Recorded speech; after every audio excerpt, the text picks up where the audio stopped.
This is my indie film review of Robbery at the Rockvale Theatre, written and directed by Jesse Edwards, who we reviewed a film of his a while back called The Wild Man of Shaggy Creek. So it's great to see another movie from this indie filmmaker, and it's a slight sidestep from that movie, which was more of a kind of fantasy family film, not a horror film, but certainly going in the sort of scarier direction.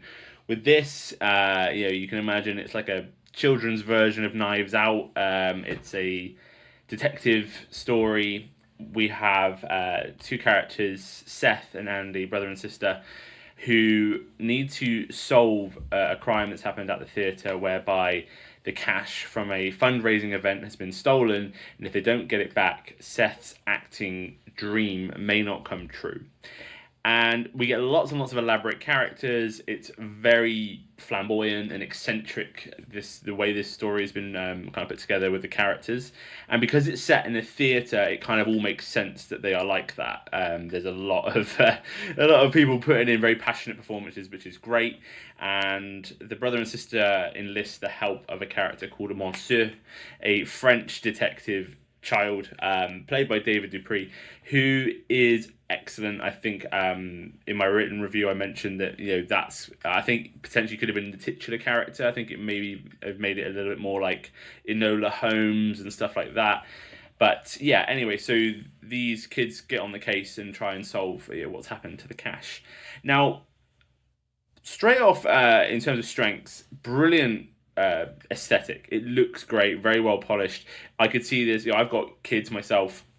My 8-year-old would love this sort of movie. It's gonna immerse them. The camera works great. The sound design is excellent. It's very kind of it knows when to enhance the moment, and it's there. It's playing quite an important role. It is quite overbearing if you're sort of used to those type of movies, but for a younger audience, I could see this working really, really well. And yeah, as I said before, the performances are great. We get Josh Fucho's back. He plays the dad. He was in The Wild Man of Shaggy Creek. So that family unit works well because we kind of care about these characters. My main bugbear with the movie is I just don't think the initial plot is strong enough. I don't think this money being stolen is sort of perilous enough to merit a feature-length movie. It feels more like the type of after-school episodic type detective shows, maybe like a Veronica Mars type show where they're going to figure it out fairly quickly. It does get stretched quite thin in terms of following this this journey to find out who took the money. And as an older viewer, I was watching. I think it's very clear who took it, but that's fine. I've watched a lot of movies. I think kids, they're going to get more into that, and that's why I have been very positive in my review, because I think a younger audience watching this, it's a great example of sleuthing. I think it's going to capture them, and I know my kids love that. They'll get magnifying glasses out and start doing detective sort of things and play spies and stuff like that.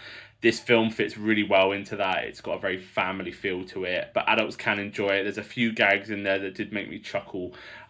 There's a bit where they reveal his script. One of the characters has got his script in the trunk of his car, and the cops, I won't really go into the plot because it's quite important, but they kind of go, "Oh, it looks like a bad script, sir." It was just really a good throwaway line, but just brilliant. Made me laugh.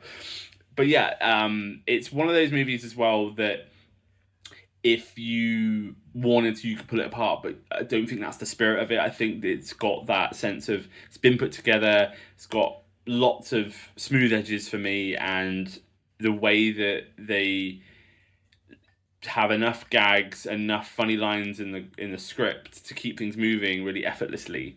That's such a strength in filmmaking. It didn't really feel disjointed. It wasn't like, oh, now we're here, now we're there. It actually was almost formulaic, and I mean that as a positive, because I think, as I say, it's aimed at younger audiences who won't necessarily be aware of the formula, and it's a really good example of how it works and why it works, going all the way back to like film noir and stuff like that. So that is really impressive. There's lots of elements like that in the film that are, okay, yeah, they've done that well, albeit it's familiar.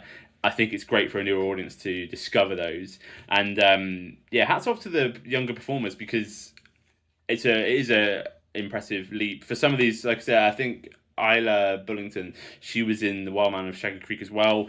It's a big step up in terms of her performance as well. Brycen Patterson's great as Seth. There's lots of other good performances in there.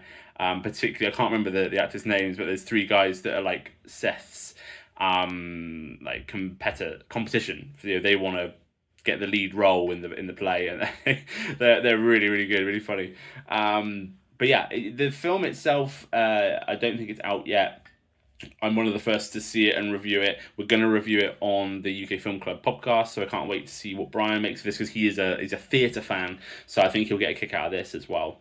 But yeah, go on to our website. You can watch the trailer on my review, so the review page has got the trailer, and we'll try and tag it where we can. But yeah, the film is called Robbery at the Rockvale Theatre, and yeah, it was great.